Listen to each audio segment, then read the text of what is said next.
যেহেতু আমি মাঠে ঘাটে সবসময় ঘুরে বেড়াই যাই, ফলে এটা একটা সুরক্ষার বিষয় ছিল। আরেকটা আমার সবসময় মনে হতো যে আমি বিচার পাবো, মানে ওই সময়ে বিচার পাবার তো প্রশ্নই নেই।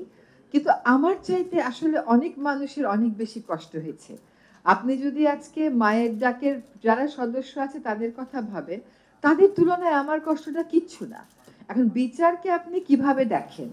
সেই প্রেক্ষিতে বিচার ছিল আমার কাছে যে আমি আমার পরিবারের সদস্যকে ফিরে পেয়ে গেছিলাম। এবং আমার প্রচেষ্টায় তো পাইনি, আমার সাথে গণমাধ্যম বলেন, সংবাদ মাধ্যম বলেন, আপনারা সকলে আমার পাশে ছিলেন। আমি আসলে জনমত গড়ে তুলবার ওই সময় তো মানসিকতাও মানুষের থাকে না, কিন্তু আমার জন্য যখন এইরকম একটা বড় জনমত গড়ে উঠলো, তখন আমার সবসময় মনে হলো যে সঠিক কাজটা করতে থাকলে আসলে মানুষ আপনাকে মূল্যায়ন করে। কারণ তো আমার জন্য এত জনমত কেন হলো? আমি চিনি না এমন মানুষেরাও তো রাস্তায় নামলেন। যেহেতু আমার ক্ষেত্রে সেই প্রেক্ষিতে বিচারটা ছিল যে আমি তো আমার পরিবারের সদস্যকে ফিরে পেয়েছি।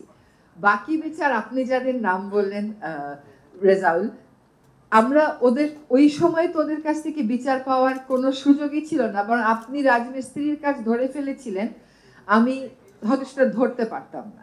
কাজে এখানে ওই সময়কার বিচারের মানে সেন্স অফ জাস্টিসটা আমাদের একই রকম থাকে, কিন্তু সব সময় আমরা বিচারটা পাই না।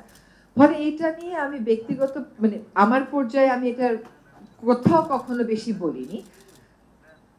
কয়দিন আগে একজন সমন্বয়ক একটা মিটিং এ একটা কথা বলেছিলেন, একটা নারী সমন্বয়ক, যে আমার গায়ে এখনো ছাত্রলীগের আঘাত রয়ে গেছে, কিন্তু আমি সেই আঘাত নিয়ে কথা বলতে চাই না। কারণ আমার চাইতে অনেক কষ্ট এই আন্দোলনে অনেকে করেছে, অনেকে মারা গেছে, অনেকে জেলে থেকেছে, তথাকথিত ডিবি হেফাজতে থেকেছে। ফলে আমার কষ্ট এটা বড় করে দেখানোর কিছু নাই, এটা একটা সিস্টেমের ফল হিসাবে আমরা সবাই এই প্রসেসের ভিতর দিয়ে গেছি। আমাকে এই কাজটা এই ঘটনার মুখোমুখি কেন হতে হয়েছে? কারণ হচ্ছে যে আমি যে কথাগুলো বলি, এই কথাগুলো সরকারের পছন্দ না। আমার বিবেচনায় আমি রাষ্ট্রের স্বার্থে বলি, কিন্তু সরকার আর রাষ্ট্র এটা আলাদা করে দেখতে পারেনি, যেটা একটু আগে বলা হলো। এবং আমার ক্ষেত্রে আরেকটা বিষয় হয়তো ছিল যে আমি ন্যস্ত স্বার্থ গোষ্ঠীর বিরুদ্ধে চলে গেছি। একটা ফ্যাসিস্ট রেজিম একা একা ফ্যাসিস্ট হয় না। সে 4 মাস যথেষ্ট নাকি 1.5 বছর যথেষ্ট না 1.5 যুগ যথেষ্ট, সেটা নির্ভর করবে যে আপনি কতটা সূক্ষ্ম স্বপ্নতে নিয়ে যেতে চান। কিন্তু আমি যেটা বুঝি সেটা হচ্ছে সমাজের প্রতিটা জায়গায় যখন ফ্যাসিজমের দোসররা একেবারে গ্রথিত অবস্থায় আছে, সেখানে ওভারনাইট সবকিছু টান দিয়ে চেঞ্জ করে দেওয়াটা সম্ভব না। একটা উদাহরণ, এটা আমার নিজের চিন্তা, এটাকে সরকারের ভাষ্য হিসাবে নেবেন না। যেমন ধরেন আপনি পুলিশ প্রশাসন সম্পর্কে একটা বিস্তারিত সংস্কার করলেন, ধরলাম সংস্কার হলো, সংস্কার প্রস্তাব পাশ হলো, আমরা সকলে একমত হলাম। এটা বাস্তবায়ন করবে কারা? যে লোকগুলো বাস্তবায়ন করবে তারা তো প্রায় সকলেই রয়ে যাচ্ছেন। এখন ধরেন আপনি উপরের টায়ার থেকে হয়তো একদম ডিরেক্ট দোষর ভেবে সরাতে পারলেন, কিন্তু বাকি যে বাস্তবায়নটা করবে সে বাস্তবায়নের দায়িত্বে থাকবে কারা?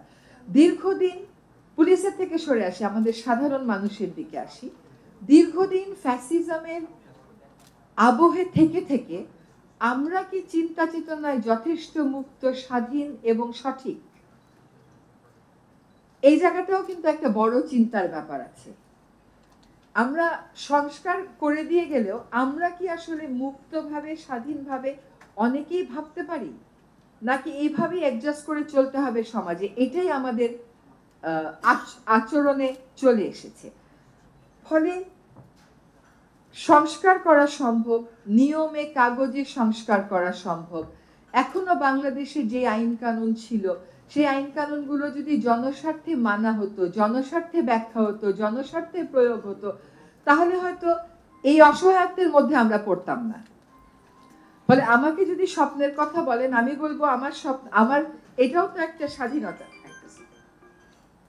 যিনি আমাকে ফোন করছেন ওনারও একটা বিশেষ জটিলতার কারণেই ফোন করছেন। এখন একটু বলি আমার কাছে স্বপ্নটা কি। আমার কাছে স্বপ্নটা হচ্ছে ব্যক্তি পর্যায়ে স্বাধীনতা, পেশাগত পর্যায়ে স্বাধীনতা, রাষ্ট্রীয় পর্যায়ে স্বাধীনতা।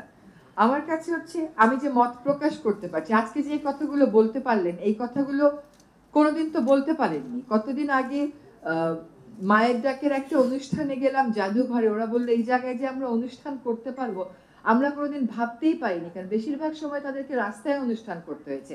তারা একটা হল ভাড়া নিলে দেখা গেল ওইটা ক্যান্সেল করেছে, ওই হলটা বন্ধ করে দিয়েছে, ওদেরকে করতে দেয়নি। এখন আপনি দেখেন, স্বপ্নটা আমাদের যেন ছোট না হয়, এটা হচ্ছে আমার একটা বড় কথা।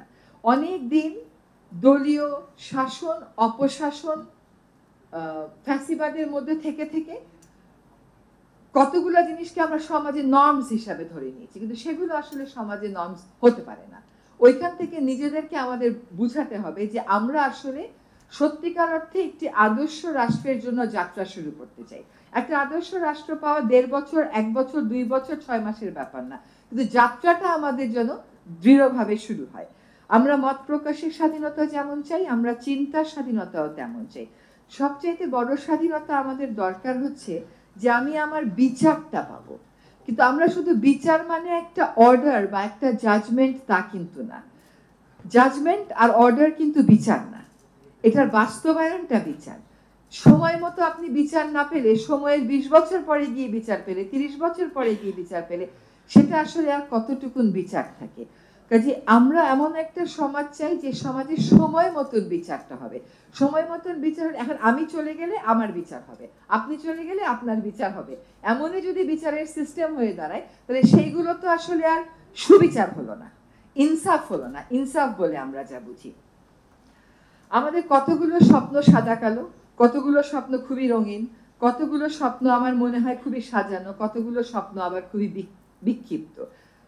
আমার একটা আহ্বান থাকবে যে এখন যেহেতু আমরা কথা বলতে পারছি, আমরা যত সমালোচনা করার দরকার করি, আমরা কনস্ট্রাকটিভ থাকি, ফোকাসটা যেন আমাদের নষ্ট না হয়ে যায়।